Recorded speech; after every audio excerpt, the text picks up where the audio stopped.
Selamat pagi adik-adik, kita ketemu lagi. Walaupun kita di rumah, kita tetap semangat ya.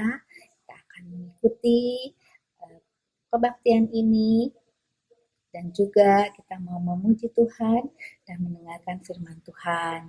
Adik-adik sudah siap kan? Mari kita berdoa. Tuhan, terima kasih. Tuhan sungguh baik. Kami boleh mendengarkan firman Tuhan, memuji nama Tuhan. Walaupun kami di rumah, kami boleh tetap mengikuti kebaktian ini. Tuhan pimpin adik-adik kami, agar kami dapat mengerti dan dapat melakukan di kehidupan kami sehari-hari. Melalui firman-Mu yang disampaikan oleh Lause, Tuhan juga pimpin dan beri dia hikmat. Terima kasih Tuhan, hanya nama-Mu yang ditinggikan dan dimuliakan. Di dalam nama Tuhan Yesus kami berdoa dan bersyukur. Amin. Selamat beribadah. Hai, selamat pagi adik-adik. Kita berjumpa kembali bersama-sama untuk beribadah. Adik-adik, setahu Lause, ada yang sudah mulai masuk sekolah, ada yang nanti hari Senin, besok akan mulai sekolah. Lause berharap kalian semua bersuka cita, semangat untuk sekolah ya. Jangan ada yang malas. Sebagai anak-anak Tuhan, kalian semua jadi anak yang rajin belajar. Supaya dalam hal ini pun nama Tuhan dimuliakan. Nah, adik-adik sekalian, pada kesempatan ini langsung mengajak adik-adik bangkit berdiri semuanya. Semuanya berdiri, kita memuji Tuhan. Dari terbit matahari sampai pada masuknya atau matahari terbenam. Hanya nama Tuhan dipuji dan ditinggikan, diagungkan. Karena Tuhanlah pencipta alam semesta ini. Ayo adik-adik, kita bersama-sama bernyanyi. Dengan sukacita ya. Yuk.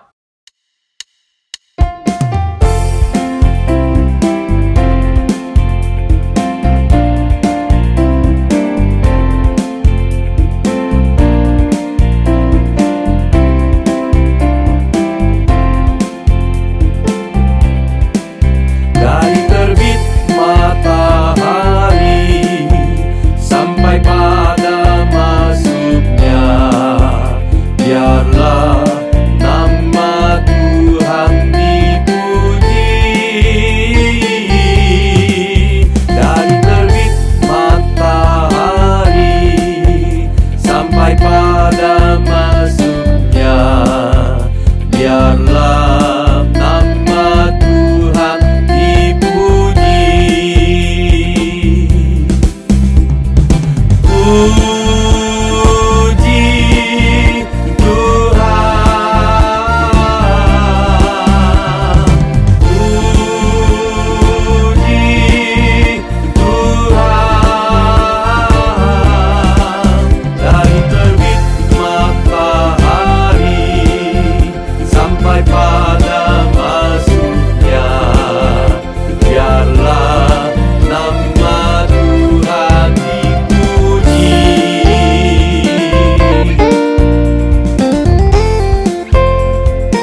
Adik-adik, masih ingatkah kalian kalau Tuhan Yesus memerintahkan kita untuk menjadi garam dan terang bagi dunia ini? Sehingga orang-orang dapat merasakan kasih Tuhan dan orang dapat melihat perbuatan kita yang baik, yang begitu menarik hati. Karena apa? Karena kita melakukan hal yang benar dan baik di hadapan Tuhan dan menjadi berkat bagi banyak orang. Nah, kesempatan ini langsung kembali mengajak adik-adik menaikkan pujian Yesus menginginkan daku. Ayo adik-adik, kita semua bernyanyi.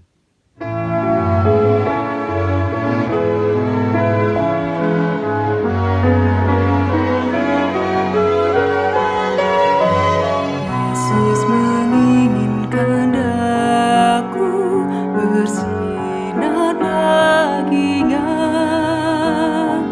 dimanapun ku berada, ku mengenangkannya. Bersinar, bersinar, itulah kehendak Yesus. Bersinar, bersinar, aku bersinar terus. Yesus menginginkan daku menolong orang lain, manis dan sopan selalu ketika ku bermain. Bersinar, bersinar, itulah kehendak Yesus. Bersinar, bersinar, aku bersinar terus.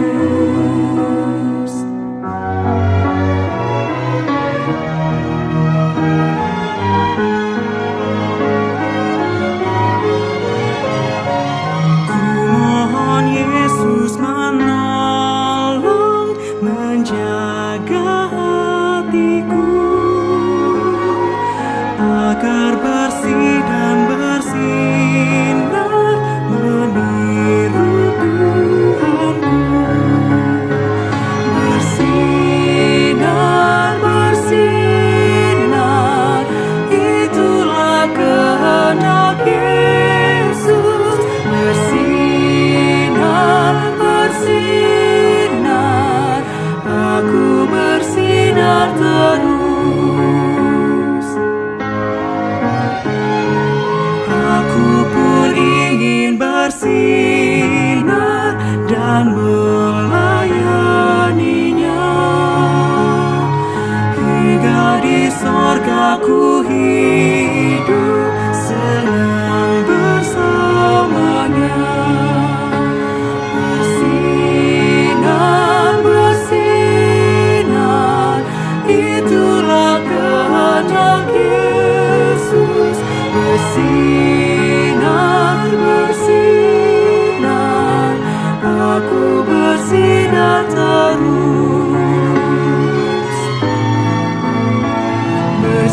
Bersinar, bersinar, itulah kehendak Yesus. Bersinar, bersinar,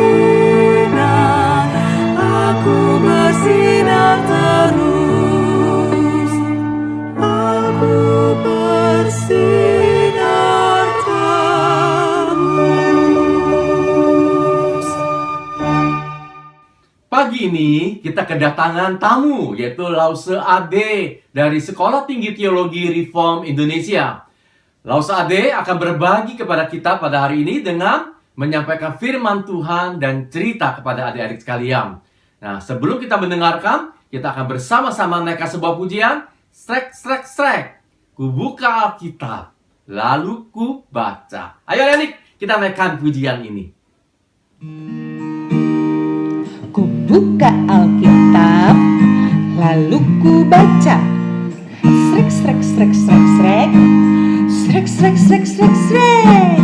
Firman Tuhan ada di hatiku, ada di langkahku, ada di hidupku.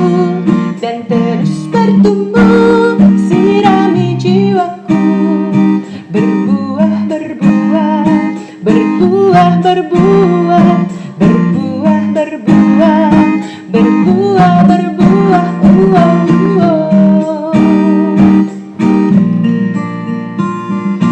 Firman Tuhan ada di hatiku, ada di langkahku, ada di hidupku, dan terus bertumbuh, sirami jiwaku.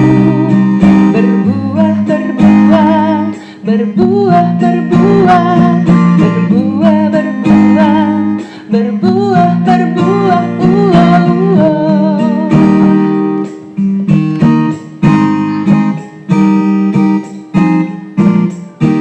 Shalom adik-adik. Sebelum kita mendengarkan cerita hari ini, mari kita berdoa. Tuhan Yesus, terima kasih untuk kesempatan yang Tuhan berikan kepada kami sehingga kami boleh beribadah lagi hari ini. Sebentar kami akan mendengar cerita dari Alkitab. Tuhan tolong kami agar kami mengerti. Di dalam nama Tuhan Yesus, kami sudah berdoa. Amin. Adik-adik, sebelum Lausa bercerita, Lausa mau bertanya dulu kepada adik-adik. Apakah ada di antara kalian yang pernah merasa sedih atau kecewa akibat perlakuan orang terhadap kalian? Apa yang kalian lakukan? Apakah kalian memarahi orang tersebut? Atau kalian mendendam dan berencana untuk membalasnya suatu hari? Atau kalian melakukan sebaliknya dengan mengampuni mereka? Hari ini kita akan belajar dari Yusuf. Dia mengalami banyak kekecewaan di dalam hidupnya. Apa ya yang Yusuf lakukan terhadap orang-orang tersebut? Mari kita dengar ceritanya. Yusuf adalah anak kesayangan Yakub, papanya. Terbukti di antara semua kakak-kakaknya, hanya Yusuf yang diberikan jubah yang paling indah. Akibatnya kakak-kakaknya iri dan cemburu terhadap Yusuf.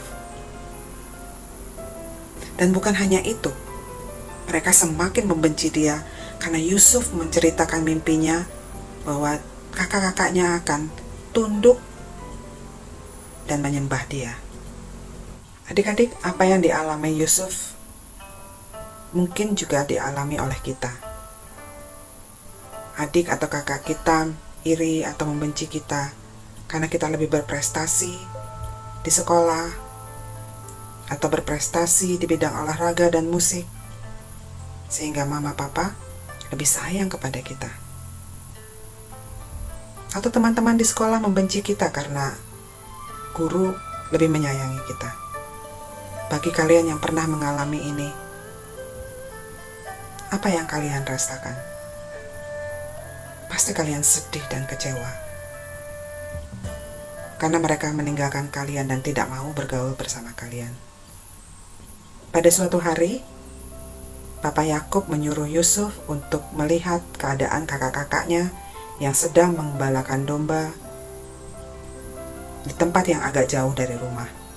Yusuf pun pergi ke sana, dan ketika kakak-kakaknya melihat dia dari kejauhan, mereka berencana untuk membunuh dia. Meskipun akhirnya mereka tidak membunuh Yusuf, tetapi mereka menjebloskan dia ke sebuah sumur kosong. Yusuf pun kaget, karena peristiwa itu terjadi begitu cepat. Dan ketika dia sadar, dia merasakan sakit di bagian tangannya, kaki, dan kepalanya.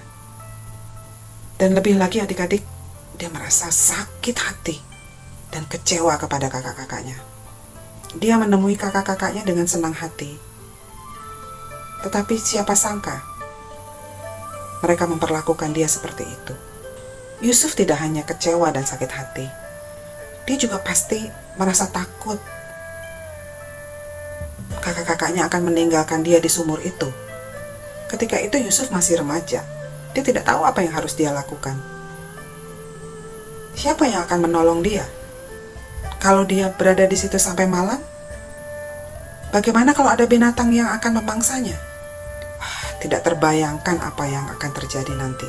Adik-adik, apa yang terjadi pada Yusuf di masa perjanjian lama juga terjadi pada anak-anak di masa kini. Anak dibully di dalam keluarga oleh adik atau kakaknya. Ada anak yang dibully di sekolah oleh teman-temannya. Ada juga yang dibully oleh tetangganya. Dan bully itu bermacam-macam. Ada yang bully yang dilakukan dengan menggunakan kata-kata seperti memberikan julukan, si jelek, si miskin. Yusuf dijuluki oleh kakak-kakaknya si pemimpi. Bully juga dilakukan secara fisik, misalnya menendang, memukul, atau mencubit. Yusuf dijebloskan ke dalam sumur, dan itu melukai tubuhnya. Malam pun tiba, segerombolan pedagang lewat. Tiba-tiba salah seorang kakaknya yang bernama Yehuda mempunyai ide untuk menjual Yusuf kepada pedagang-pedagang tersebut. Dan yang lain setuju. Akhirnya mereka menjual Yusuf kepada pedagang-pedagang tersebut. Mereka mengeluarkan Yusuf dari dalam sumur, dan Yusuf merasa senang. Oh, akhirnya kakak-kakaknya mengeluarkan dia dari dalam sumur. Oh, aku akan pulang. Dia lega sekali. Tapi apa yang terjadi adik-adik? Ternyata kakak-kakaknya hanya mengangkat dia dari sumur untuk menyerahkannya kepada pedagang-pedagang tersebut. Lagi-lagi Yusuf kecewa. Dia tidak hanya kesal dan kecewa, tapi juga dia marah kepada kakak-kakaknya. Mereka memperlakukan dia seperti benda yang bisa diperjualbelikan hanya untuk uang. Akhirnya Yusuf dibawa ke Mesir. Setibanya di Mesir, dia dijual lagi kepada orang lain. Kali ini yang membeli adalah Potifar. Potifar adalah seorang pegawai Firaun. Yusuf harus bekerja setiap hari di rumah Potifar. Dia harus bekerja keras, melakukan pekerjaan-pekerjaan kasar. Padahal Yusuf kan anak orang kaya. Dia tidak perlu bekerja seperti itu di rumah papanya Yakub. Namun Allah menyertai dan memberkati Yusuf dalam pekerjaannya. Pada suatu hari, istri Potifar mengatakan yang tidak benar tentang Yusuf. Dan Potifar percaya dengan perkataan istrinya. Tanpa bertanya terlebih dahulu, Potifar langsung menjebloskan Yusuf ke dalam penjara. Padahal Yusuf tidak melakukan apa-apa. Untuk kesekian kalinya pengalaman buruk terjadi di dalam hidupnya. Tetapi Allah lagi-lagi menyertai dan memberkati Yusuf. Dan dia menjadi orang kepercayaan kepala penjara. Suatu hari, masuklah juru minuman dan juru roti raja ke dalam penjara. Malam itu mereka bermimpi, tetapi mereka tidak mengerti arti mimpi itu. Yusuf mengetahui hal itu. Dia menawarkan diri untuk mengartikan mimpi itu. Juru minuman, dalam 3 hari, dia akan diampuni oleh raja dan dikeluarkan dari penjara. Tetapi juru roti, dalam 3 hari, dia akan dihukum mati oleh raja. Juru minuman pun senang sekali mendengar arti mimpi itu dari Yusuf. Dan dia berjanji kepada Yusuf, jika aku keluar, aku akan ingat engkau. Dan Yusuf pun mengatakan yang sama. Tolong ingat aku ketika engkau sudah di luar. Tetapi ternyata juru minuman itu lupa kepada Yusuf. Setelah dia keluar, dia tidak ingat kepada Yusuf. Yusuf yang tadinya berharap akan keluar segera setelah juru minuman itu keluar dari penjara, harus menelan kekecewaan dan tetap berada di dalam penjara. Nah, suatu malam Firaun bermimpi dan dia menanyakan ke banyak orang arti mimpinya. Tidak ada satupun yang bisa menjawab. Nah, di saat itulah juru minuman ingat Yusuf dan menceritakan kepada Firaun. Lalu Firaun memanggil Yusuf ke istana.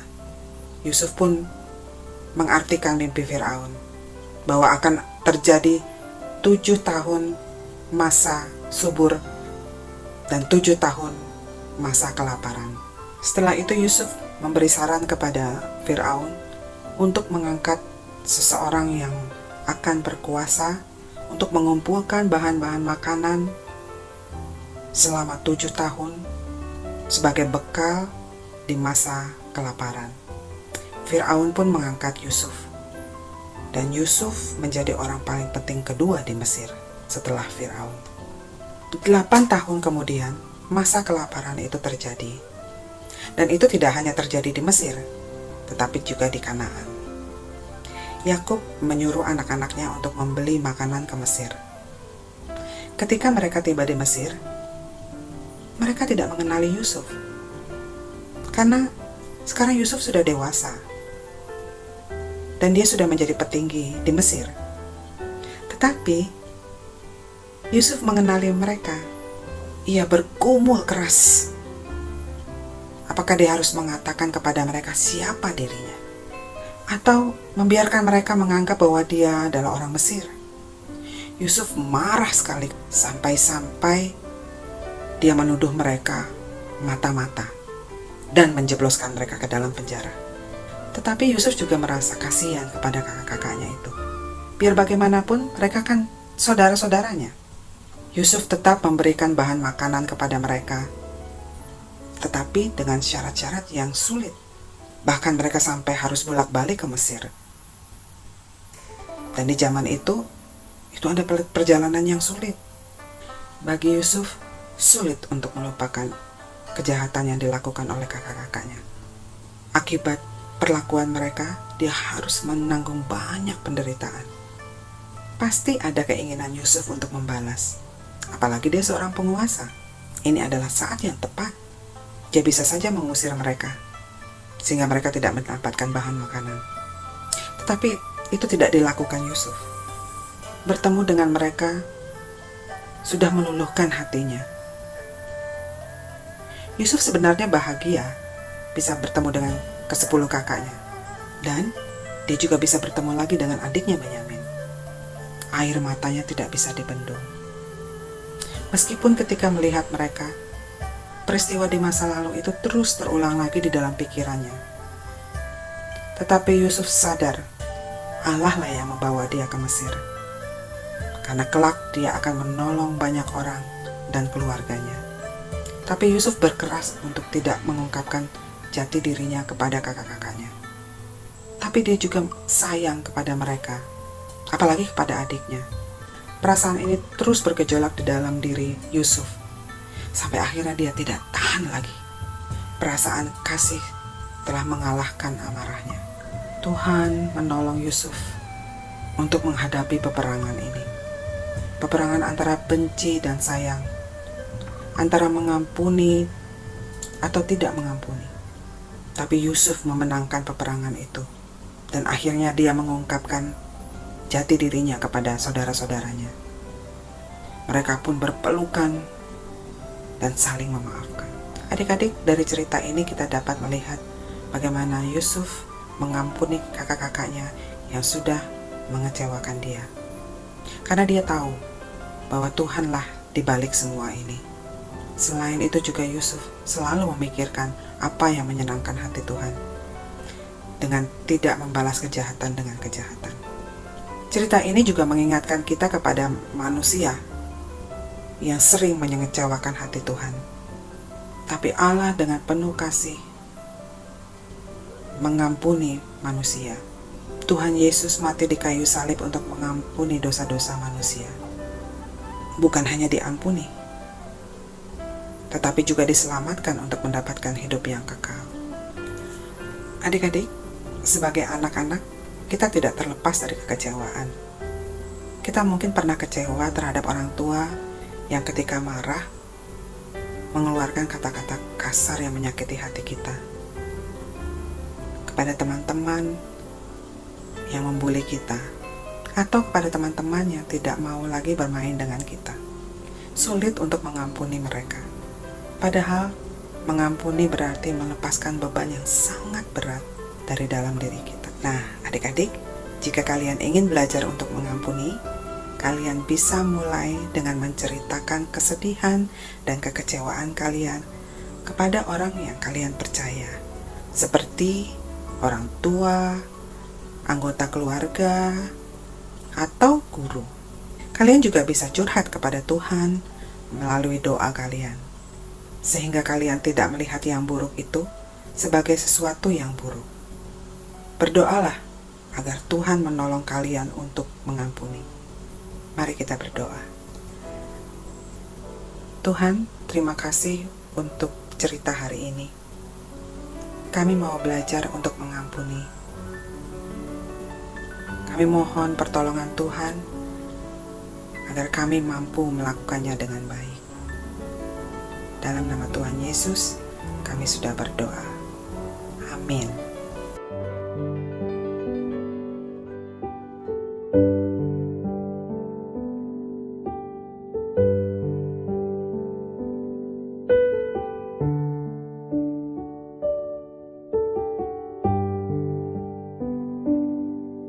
Adik-adik, apakah kalian selama ini memendam kemarahan ataupun kebencian? Langsung mengajak kalian mengingat waktu Yesus disalib. Dia berkata, "Bapa, ampunilah mereka, karena mereka tidak tahu apa yang mereka perbuat." Adik-adik, mari kita mengampuni sesama kita. Ayo langsung mengajak kalian bersama-sama naikkan pujian ini.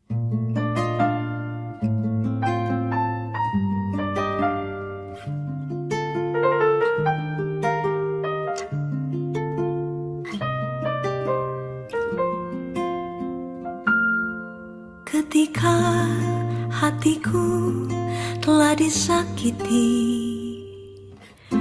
ajarku memberi, hati mengampuni.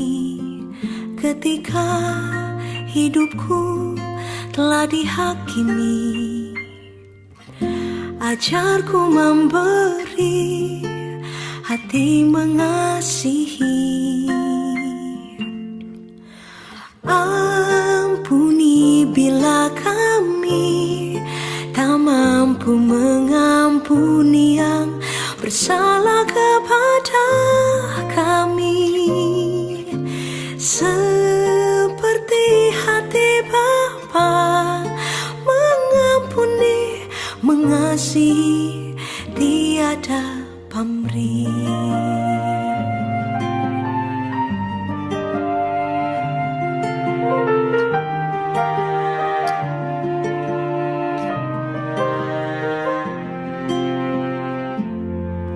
Ketika hatiku telah disakiti, ajarku memberi, hati mengampuni.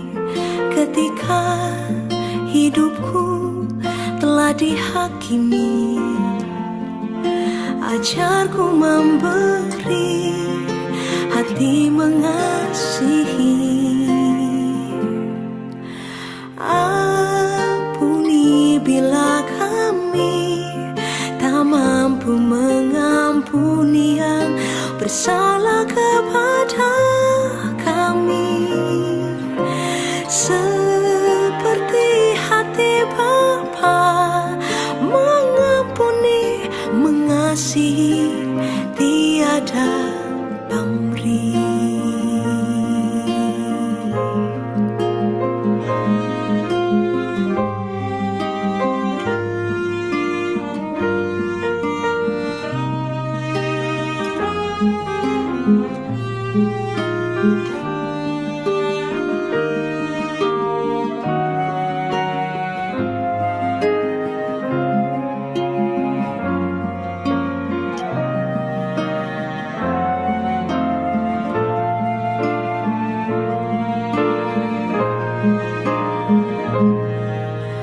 Ampuni bila kami tak mampu mengampuni yang bersalah kepada kami, seperti hati Bapa mengampuni, mengasihi, tiada pamrih, mengasihi, tiada pamrih.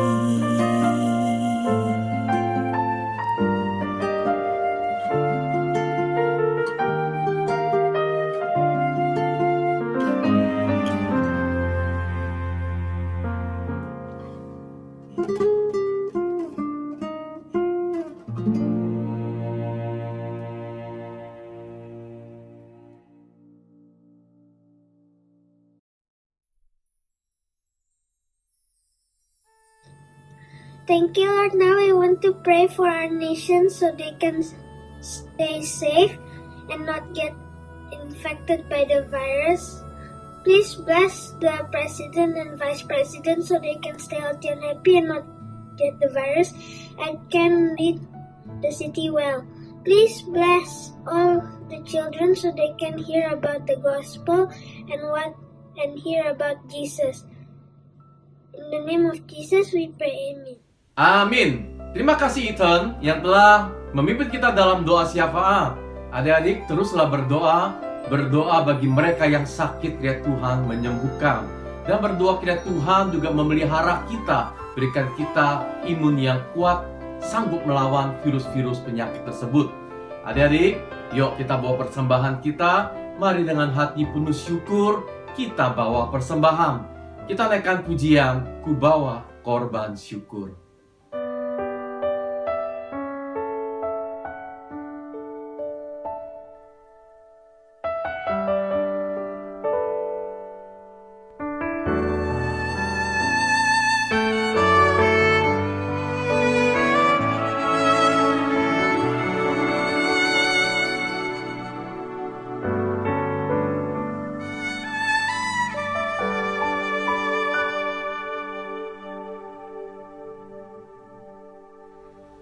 Saat ku masuk ke hadirat-Mu, ku tersungkur dan sembah-Mu.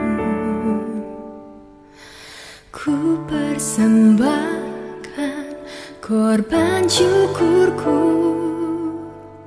yang terbaik bagi-Mu.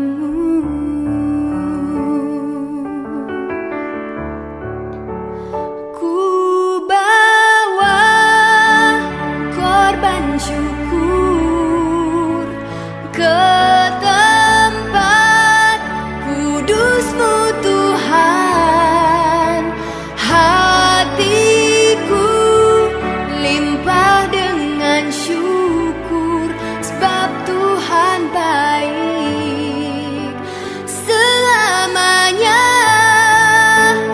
Ku bawa korban syukur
Ayo, adik-adik semua bangkit berdiri ya. Ayo semuanya berdiri dan ikuti Lause berdoa. Bapa dalam sorga, terima kasih kami boleh membawa persembahan kami. Terimalah Tuhan, dan kami juga mengingat tubuh kami, hidup kami sebagai persembahan bagimu. Tuhan, terima kasih juga Engkau sudah memimpin kami dari awal hingga selesai sekolah minggu pada hari ini. Tuntun dan bimbinglah kami Tuhan, supaya kami mampu untuk mengampuni orang-orang yang telah menyakiti hati kami. Terima kasih Tuhan, di dalam nama Tuhan Yesus Kristus kami berdoa. Amin. Kita sudah mengakhiri acara sekolah minggu kita, kebaktian kita pada hari ini. Adik-adik sekalian yang ada di rumah, ayo adik-adik jangan lupa bahwa kita akan kembali masuk ke kelas aplikasi. Jadi adik-adik jangan terlambat ya, masuk ke kelas aplikasi sesuai dengan link yang sudah dibagikan oleh lause-lause kelas kalian. Adik-adik, selamat kembali bersekolah. Tetap adik-adik bersemangat meskipun saat ini harus ditunda pertemuan di sekolah. Jadi adik-adik tetap harus online di rumah. Adik-adik tetap semangat dan tetap berdoa kepada Tuhan. Memohon Tuhan menolong kita semua. Tuhan menolong Indonesia. Tuhan menolong negara-negara yang masih menghadapi pandemi ini. Kiranya Tuhan Yesus memberkati adik-adik sekalian. Shalom dan sampai jumpa minggu depan.